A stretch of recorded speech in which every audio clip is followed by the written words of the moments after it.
D K Shivakumar ಈಗ ವಿದೇಶ ಪ್ರವಾಸದಲ್ಲಿದ್ದಾರೆ. ಈಗ ಯಾವುದೇ ಕಾರಣಕ್ಕೂ ನೀವು ಮೀಟಿಂಗ್ಗಳನ್ನು ಮಾಡಬೇಡಿ ಅಂತ ಶಾಸಕರಿಗೆ ತುಂಬ ಸ್ಪಷ್ಟವಾಗಿ ಹೇಳೋಗಿದ್ದಾರೆ. ಕಾರಣ ಏನು? ಇವತ್ತು ಅವರ ಬೆಂಬಲಿಗ ಶಾಸಕರ ಮೀಟಿಂಗ್ ಇತ್ತು. ಈ ಮೀಟಿಂಗ್ ಮಾಡಿಬಿಟ್ರೆ ಅದರ ಪರಿಣಾಮಗಳೇನು ಅಂತ ಡಿ ಕೆ ಶಿವಕುಮಾರ್ ಅವ್ರಿಗೆ ತುಂಬ ಚೆನ್ನಾಗಿ ಗೊತ್ತಿದೆ. ನಾಳೆಯಿಂದ ಅಧಿವೇಶನ, ಅದೇ ಒಂದು ಅಸ್ತ್ರ ಆಗಿಬಿಡುತ್ತೆ. ಸಹವಾಸವೇ ಬೇಡ, ಇಲ್ಲಿ ತನಕ ಸುಮ್ಮನಿದ್ದೀವಿ, ಇನ್ನೊಂದು ಸ್ವಲ್ಪ ನೋಡೋಣ. ಯಾಕೆಂದರೆ ನಿನ್ನೆ ತಾನೇ ಡಿ ಕೆ ಸುರೇಶ್ ಮಾತಾಡಿದಂಥ ಮಾತುಗಳನ್ನು ನೋಡಿದ್ರೆ ಎಲ್ಲಿಗೆ ಹೋಗಿದೆ ಮನಸ್ಥಿತಿ ಅಂತ ಗೊತ್ತಾಗುತ್ತೆ. ಯಾಕೆಂದರೆ ಈ ಕಾಯುವಿಕೆಗೂ ಕೂಡ ಒಂದು ಟೈಮ್ ಇದೆಯಲ್ಲ, ಅದು ಮೀರಿ ಹೋಗಿದೆ ಅಂತ. ಇವತ್ತು ಖಾಸಗಿ ಹೋಟೆಲ್ನಲ್ಲಿ ಮೀಟಿಂಗ್ ಫಿಕ್ಸ್ ಆಗಿತ್ತು, ಆದರೆ ಕೊನೆ ಕ್ಷಣದಲ್ಲಿ ಮೀಟಿಂಗ್ ಕ್ಯಾನ್ಸಲ್. ಯಾಕೆ ಸೇರ್ತಾ ಇದ್ರು ಮೀಟಿಂಗು? ನೆಕ್ಸ್ಟ್ ಏನೇನು ಪ್ಲಾನ್ ಮಾಡಬೇಕು, ಯಾರ್ಯಾರನ್ನು ಭೇಟಿ ಮಾಡಬೇಕು, ಯಾವ್ಯಾವ ರೀತಿ ಹೈಕಮಾಂಡ್ ಮೇಲೆ ಒತ್ತಡ ಹಾಕಬೇಕು, ಹೀಗೆ ಇದ್ದರೆ ಆಗಲ್ಲ. ಇದೆಲ್ಲದರ ಬಗ್ಗೆನೂ ಕೂಡ ಮೀಟಿಂಗ್. ಯಾಕಂದರೆ ನೋಡಿ, ಇವತ್ತಿನಿಂದ ಅಹಿಂದ ಸಮಾವೇಶಗಳು ಶುರುವಾಗಿವೆ. 5 ಕಡೆಗೆ ಅಹಿಂದ ಸಮಾವೇಶ ಮಾಡಬೇಕು ಅಂತ ಯೋಚನೆ ಮಾಡಲಾಗಿದೆ. ಹುಬ್ಬಳ್ಳಿಯಿಂದ ಇವತ್ತು ಆರಂಭ. ಮುಖ್ಯಮಂತ್ರಿಗಳು ಕೂಡ ಇವತ್ತು ಇರ್ತಾರೆ. ಈ ರೀತಿ ಮೇಲಿಂದ ಮೇಲೆ ಈ ಸಭೆಗಳು ಸಮಾವೇಶಗಳು ಆಗ್ತಾ ಇವೆ. ನಾವು ಸುಮ್ಮನೆ ಕೂತ್ಕೊಂಡ್ರಾಗತ್ತಾ?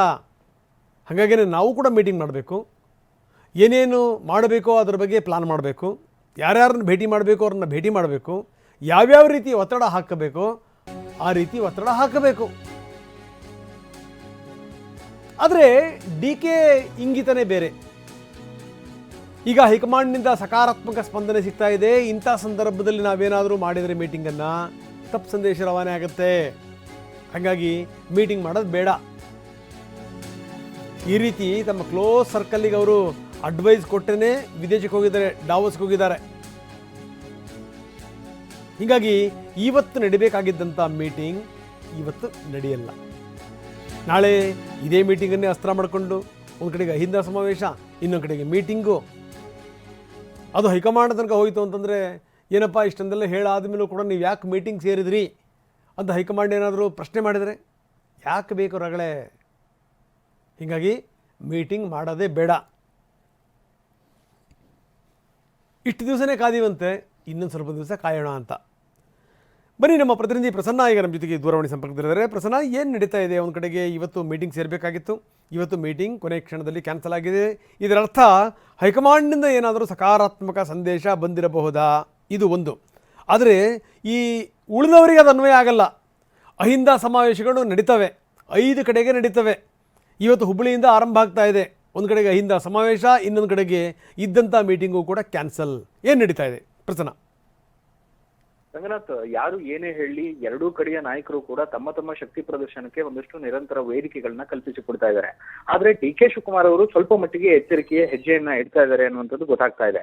ಬೆಳಗಾವಿಯಲ್ಲಿ ಕಾಂಗ್ರೆಸ್ನ ಶಾಸಕರು ಅಂದ್ರೆ ತಮ್ಮ ಬೆಂಬಲಿಗ ಶಾಸಕರನ್ನ ಸುಮಾರು 40-45 ಜನರನ್ನ ಸೇರಿಸಿ ಒಂದು ಔತಣಕೂಟವನ್ನ ಡಿ ಕೆ ಶಿವಕುಮಾರ್ ಆಯೋಜನೆ ಮಾಡಿದ್ರು. ಅದಾದ ಬಳಿಕ ಡಿ ಕೆ ಶಿವಕುಮಾರ್ ಅವರ ಬೆಂಬಲಿಗ ಶಾಸಕರು ಎಲ್ಲಿಯೂ ಕೂಡ ಒಟ್ಟಾಗಿ ಸಭೆಯನ್ನ ಸೇರಿಸಿಲ್ಲ. ಆದ್ರೆ ಈಗ ಅಧಿವೇಶನ ಪ್ರಾರಂಭ ಆಗ್ತಾ ಇರುವಂತಹ ಹಿನ್ನೆಲೆಯಲ್ಲಿ ಒಂದು ಸಭೆ ಸೇರಿ ಮುಂದಿನ ತಂತ್ರಗಾರಿಕೆಯನ್ನ ಚರ್ಚೆ ಮಾಡಬೇಕು ಅಂತ ಹೇಳಿ ಪ್ರಾಥಮಿಕವಾಗಿ ಚರ್ಚೆ ನಡೆದಿತ್ತು. ಈ ಬಗ್ಗೆ ಒಂದಷ್ಟು ನಿರ್ಣಯಗಳು ಕೂಡ ಆಗಿತ್ತು. ಡಿ ಕೆ ಶಿವಕುಮಾರ್ ಅವರ ಜೊತೆಗೆ ಗುರುತಿಸಿಕೊಂಡಿರುವಂತಹ ಸುಮಾರು 15-20 ಮಂದಿ ಶಾಸಕರು ಇವತ್ತು ಖಾಸಗಿ ಹೋಟೆಲ್ನಲ್ಲಿ ಸಭೆ ಸೇರಿ ಮುಂದಿನ ತಂತ್ರಗಾರಿಕೆ ಏನು, ಯಾವ ಕಾರಣಕ್ಕೋಸ್ಕರ ಹೈಕಮಾಂಡ್ ವಿಳಂಬ ಮಾಡ್ತಿದೆ, ಈ ವಿಳಂಬವನ್ನ ತಪ್ಪಿಸೋದು ಹೇಗೆ, ಈ ಎಲ್ಲದರ ಬಗ್ಗೆಯೂ ಕೂಡ ಒಂದಷ್ಟು ಕೂಲಂಕುಷ ಚರ್ಚೆ ನಡೆಸಬೇಕು ಅಂತ ಹೇಳಿ ತೀರ್ಮಾನ ಆಗಿತ್ತು. ಆದ್ರೆ ಇದೀಗ ಡಿ ಕೆ ಶಿವಕುಮಾರ್ ಅವರ ಸೂಚನೆಯ ಮೇರೆಗೆ ಆ ಸಭೆ ಕೂಡ ಬಹುತೇಕ ರದ್ದಾಗಿದೆ. ಅಂದ್ರೆ ಯಾವುದೇ ಕಾರಣಕ್ಕೂ ಕೂಡ ಮತ್ತೆ ಪ್ರತ್ಯೇಕ ಸಭೆಗಳನ್ನ ನಡೆಸೋದು ಬೇಡ. ಹೈಕಮಾಂಡ್ ನ ಮಟ್ಟದಲ್ಲಿ ಒಂದಷ್ಟು ಚರ್ಚೆಗಳಿದಾವೆ. ಮಲ್ಲಿಕಾರ್ಜುನ್ ಖರ್ಗೆ ಅವರು ಸೂಕ್ತವಾಗಿ ಸ್ಪಂದಿಸ್ತಾ ಇದ್ದಾರೆ ಮತ್ತು ಅಧಿವೇಶನ ಮುಗಿದ ಬಳಿಕ ಇಬ್ಬರು ನಾಯಕರನ್ನು ಕೂಡ ಡೆಲ್ಲಿಗೆ ಕರೆಸಿಕೊಳ್ಳುವಂತ ಸಾಧ್ಯತೆಗಳಿದಾವೆ. ಹೀಗಾಗಿ ಈ ಕ್ಷಣದಲ್ಲಿ ಪ್ರತ್ಯೇಕ ಸಭೆಗಳನ್ನ ಮಾಡೋ ಮೂಲಕ ಒಂದು ತಪ್ಪು ಸಂದೇಶ ರವಾನೆ ಆಗೋದು ಬೇಡ ಅನ್ನುವಂತ ಒಂದು ಸೂಚನೆಯನ್ನ ಡಿ ಕೆ ಶಿವಕುಮಾರ್ ಅವರ ಆಪ್ತರು ಕೊಟ್ಟಂತ ಹಿನ್ನೆಲೆಯಲ್ಲಿ ಇದೀಗ ಶಾಸಕರು ಪ್ರತ್ಯೇಕ ಸಭೆಯನ್ನ ಸೇರ್ತಾ ಇಲ್ಲ. ಆದ್ರೆ ಈ ರೀತಿಯ ಗೊಂದಲಗಳು ಮಾತ್ರ ಹಾಗೆ ಮುಂದುವರೆದಿದ್ದಾವೆ. ಒಂದು ಕಡೆ ಬೇರೆ ಬೇರೆ ರೀತಿಯ ಸಮಾವೇಶಗಳು ನಡೀತಾ ಇದ್ದಾವೆ, ಇನ್ನೊಂದು ಕಡೆ ಶಾಸಕರು ಭಾವನಾತ್ಮಕವಾಗಿ ಒಂದು ವಿಂಗಡಣೆ ಆಗಿ ಹೋಗಿದ್ದಾರೆ. ಇದೀಗ ನಾಳೆ ನಡೆಯುವಂತಹ ಅಧಿವೇಶನದ ಸಂದರ್ಭದಲ್ಲೂ ಕೂಡ ಒಗ್ಗಟ್ಟಾಗಿ ಹೋಗ್ತಾರಾ ಅಥವಾ ಪ್ರತ್ಯೇಕವಾದಂತಹ ಮೀಟಿಂಗ್ಗಳು ಸದನದ ಒಳಗೆ ಬೆಳಗಾವಿಯಲ್ಲಿ ಹೇಗೆ ನಡೆದಿತ್ತು ಹಾಗೆ ನಾಳೆಯಿಂದ ಮತ್ತೆ ಪ್ರಾರಂಭ ಆಗುತ್ತಾ? ಈ ರೀತಿಯ ಪ್ರಶ್ನೆಗಳು ಸಹಜವಾಗಿ ಮೂಡ್ತಾ ಇದ್ದಾವೆ. ಸದ್ಯಕ್ಕಂತೂ ಡಿ ಕೆ ಶಿವಕುಮಾರ್ ಅವರು ತಾಳ್ಮೆಯ ಅಸ್ತ್ರವನ್ನೇ ಪ್ರಯೋಗ ಮಾಡ್ತಾ ಇದ್ದಾರೆ. ನಿನ್ನೆ ಡಿ ಕೆ ಸುರೇಶ್ ಅವರು ಹೇಳಿದ ಪ್ರಕಾರ ಒಂದು ಮಿತಿಯ ತನಕವೂ ಕೂಡ ಆ ತಾಳ್ಮೆಯನ್ನೇ ಇಟ್ಕೊಂಡು ಹೋಗ್ಬೇಕು ಅನ್ನುವಂತ ಬಹುತೇಕ ನಿರ್ಧಾರ ಆದಂತೆ ಕಾಣಿಸ್ತಾ ಇದೆ. ಡಿ ಕೆ ಶಿವಕುಮಾರ್ ಅವರ ಆಪ್ತರು ಮಾತನಾಡೋದಕ್ಕೆ ಸಿದ್ಧರಿದ್ದಾರೆ, ಆದ್ರೆ ಎಲ್ಲಿ ಮಾತನಾಡಬೇಕು, ಹೇಗೆ ಮಾತನಾಡಬೇಕು, ಎಷ್ಟರ ಮಟ್ಟಿಗೆ ಮಾತ್ರ ಮಾತನಾಡಬೇಕು ಅನ್ನುವಂಥದ್ದು ಡಿ ಕೆ ಶಿವಕುಮಾರ್ ಅವರ ಸೂಚನೆ ಮೇರೆಗೆ ನಡೀತಾ ಇದೆ. ಹೀಗಾಗಿ ಸದ್ಯದ ಮಟ್ಟಿಗೆ ಆ ಒಂದು ಸಭೆ ಅಂತೂ ಬ್ರೇಕ್ ಆದಂತೆ ಕಾಣಿಸ್ತಾ ಇದೆ. ರಂಗನಾಥ್. ಓಕೆ, ಧನ್ಯವಾದ ತಮ್ಮೆಲ್ಲ ಮಾಹಿತಿಗೆ. ಒಂದು ಕಡೆಗೆ ಡಿ ಕೆ ಬೆಂಬಲಿಗರ ಮೀಟಿಂಗ್ ಕ್ಯಾನ್ಸಲ್ ಆಗಿದೆ, ಆದರೆ ಇನ್ನೊಂದು ಕಡೆಗೆ ಈ ಪಟ್ಟದ ಫೈಟ್ ನಡುವೆನೇ ಸಿದ್ದರಾಮಯ್ಯನವರ ಅಹಿಂದ ಅಸ್ತ್ರ ಸಮರ್ಥವಾಗಿ ಅವರು ಝಳಪಿಸ್ತಾ ಇದ್ದಾರೆ. ಇವತ್ತು ಹುಬ್ಬಳ್ಳಿಯಲ್ಲಿ ಶಕ್ತಿ ಪ್ರದರ್ಶನ, ದೊಡ್ಡ ಮಟ್ಟದಲ್ಲಿ ಅಹಿಂದ ಸಮಾವೇಶ ಆಗುತ್ತೆ. ಇದು ಕೇವಲ ಹುಬ್ಬಳ್ಳಿಗೆ ಮಾತ್ರ ಸೀಮಿತ ಅಂದ್ಕೋಬೇಡಿ, ಹುಬ್ಬಳ್ಳಿಯಿಂದ ಬೇರೆ ಬೇರೆ ಕಡೆಗೂ ಕೂಡ ಇದು ನಡೆಯುತ್ತೆ. 5 ಕಡೆ ಮಾಡಬೇಕು ಅಂತ, ಇನ್ನೂ 4 ಕಡೆಗೆ ಆಗುತ್ತೆ. ಸಮಾವೇಶದಲ್ಲಿ 5,000ಕ್ಕೂ ಹೆಚ್ಚು ಜನ ಭಾಗಿಯಾಗ್ತಾರಂತೆ. ಹುಬ್ಬಳ್ಳಿ ನಗರದ ಇಂದಿರಾ ಗಾಜಿನ ಮನೆಯಲ್ಲಿ ನಡೆಯುವಂಥ ಸಮಾವೇಶ. ಅಂದರೆ ಈ ಮುಖಾಂತರ ಅಹಿಂದ ಶಕ್ತಿ ಸಾಮರ್ಥ್ಯ ಏನು ಅನ್ನೋ ಸಂದೇಶವನ್ನು ರವಾನಿಸೋದು.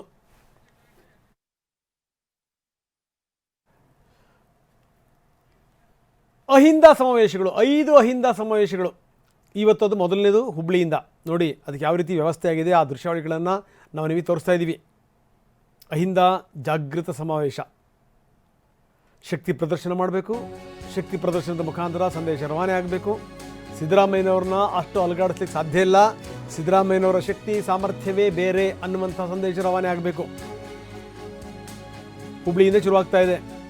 ಮಧ್ಯ ಕರ್ನಾಟಕ ಅಂದರೆ ದಾವಣಗೆರೆ, ಕಲ್ಯಾಣ ಕರ್ನಾಟಕ ಅಲ್ಲೂ ಕೂಡ ಸಮಾವೇಶಗಳು. ಇನ್ನು ಹಳೆ ಮೈಸೂರು ಭಾಗದಲ್ಲೂ ಕೂಡ ಸಮಾವೇಶ ಮಾಡಬೇಕು ಅಂತ, ಬೆಂಗಳೂರಿನಲ್ಲೂ ಕೂಡ ದೊಡ್ಡ ಸಮಾವೇಶ ಮಾಡಬೇಕು ಅನ್ನುವಂಥ ಪ್ಲಾನ್.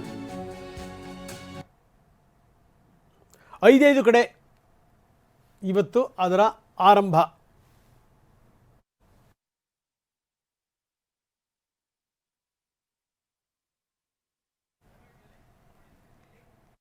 ಅಹಿಂದ ಜಾಗೃತ ಸಮಾವೇಶ ಅದಕ್ಕೆ ಕೊಟ್ಟಿರುವಂಥ ಹೆಸರು. ಅಂದರೆ ಇಲ್ಲಿ ನೋಡಿ, ಇಲ್ಲಿ ಎಷ್ಟರ ಮಟ್ಟಿಗೆ ವ್ಯವಸ್ಥಿತವಾಗಿ ಮಾಡ್ತಾ ಇದ್ದಾರೆ ಅಂತಂದರೆ, ಸಿ ಎಂ ಕೂಡ ಈ ಕಾರ್ಯಕ್ರಮದಲ್ಲಿರಲ್ಲ. ಸಿ ಎಂ ಅವ್ರನ್ನೂ ಕೂಡ ಹೊರಗಿಟ್ಟು ಮಾಡ್ತಿರುವಂಥ ಕಾರ್ಯಕ್ರಮ. ಅಂದರೆ ಸಿ ಎಂ ಅವರಿಗೆ ಬೆಂಬಲ ಕೊಡುವಂಥವ್ರು ಕಾರ್ಯಕ್ರಮ ಮಾಡ್ತಾರೆ. ಈ ಮುಖಾಂತರ ಏನು ಅಂತಂದರೆ, ನಾವು ಸೇರಿರೋದೇ ಸಿದ್ದರಾಮಯ್ಯನವ್ರನ್ನ ಬೆಂಬಲಿಸಲಿಕ್ಕೆ ಅಂತ ಘೋಷಣೆ ಮಾಡ್ತಾರೆ. ಈ ಮುಖಾಂತರ ಹೈಕಮಾಂಡ್ಗೆ ಯಾವ ಸಂದೇಶ ರವಾನೆ ಆಗಬೇಕೋ ಆ ಸಂದೇಶವನ್ನು ತುಂಬ ಸ್ಪಷ್ಟವಾಗಿ ರವಾನಿಸೋದು. ಇದು ಅಹಿಂದ ಜಾಗೃತ ಸಮಾವೇಶದ ಉದ್ದೇಶ.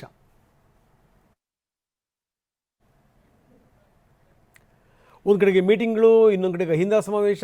ಇದೆಲ್ಲದರ ಜೊತೆಗೆ ಸಿ ಎಂ ತಮ್ಮ ಪಾಡಿಗೆ ತಾವು ಬಜೆಟ್ ಮಂಡನೆಯ ತಯಾರಿನಲ್ಲಿದ್ದಾರೆ. ನಿನ್ನೆಯಿಂದ ಅವ್ರ ಮೀಟಿಂಗ್ ಶುರುವಾಗಿದೆ, ಬ್ಯಾಕ್ ಟು ಬ್ಯಾಕ್ ಮೀಟಿಂಗ್ಗಳು. ನಿನ್ನೆ ಆರ್ಥಿಕ ಇಲಾಖೆಯ ಅಧಿಕಾರಿಗಳ ಜೊತೆಗೆ ಅವರು ಸಭೆ ಮಾಡಿದರು. ಕಾವೇರಿ ನಿವಾಸದಲ್ಲಿ ಮೀಟಿಂಗ್ ನಡೆಸಿದರು. ಅದೊಂದು ಪೂರ್ವಭಾವಿ ಸಭೆ ಅದು. ಅಂದರೆ ಎಷ್ಟು ಖರ್ಚು ವೆಚ್ಚ ಏನು ಎತ್ತ ಅದೆಲ್ಲದರ ಮಾಹಿತಿ ಪಡೆದರು. ಅದೆಲ್ಲವೂ ಕೂಡ ಅಂಗೈನ ಗೆರೆಗಳಷ್ಟೇ ಸ್ಪಷ್ಟ ಸಿದ್ದರಾಮಯ್ಯನವರಿಗೆ. ಯಾಕಂದರೆ ದಾಖಲೆಯ ಬಜೆಟ್ ಮಂಡಿಸಿರುವಂಥ ಸಿದ್ದರಾಮಯ್ಯನವರು, ಅವ್ರಿಗೆ ತುಂಬ ಚೆನ್ನಾಗಿ ಗೊತ್ತಿದೆ ಯಾವ ರೀತಿ ಮಂಡಿಸಬೇಕು, ಏನು ಎತ್ತ, ಜೊತೆಗೆ ಇದಕ್ಕೆ ಆಗುವಂಥ ಖರ್ಚು ವೆಚ್ಚಗಳೆಷ್ಟು, ಏನೇನು ಘೋಷಣೆ ಮಾಡಬೇಕು, ಯಾವ್ಯಾವುದನ್ನು ಘೋಷಣೆ ಮಾಡಬೇಕು. ಸೊ ಇದು 1 ಗಂಟೆ ಅವರು ಮೀಟಿಂಗ್ ಮಾಡಿದ್ದಾರೆ, ಎಲ್ಲ ಮಾಹಿತಿಯನ್ನು ಪಡೆದಿದ್ದಾರೆ.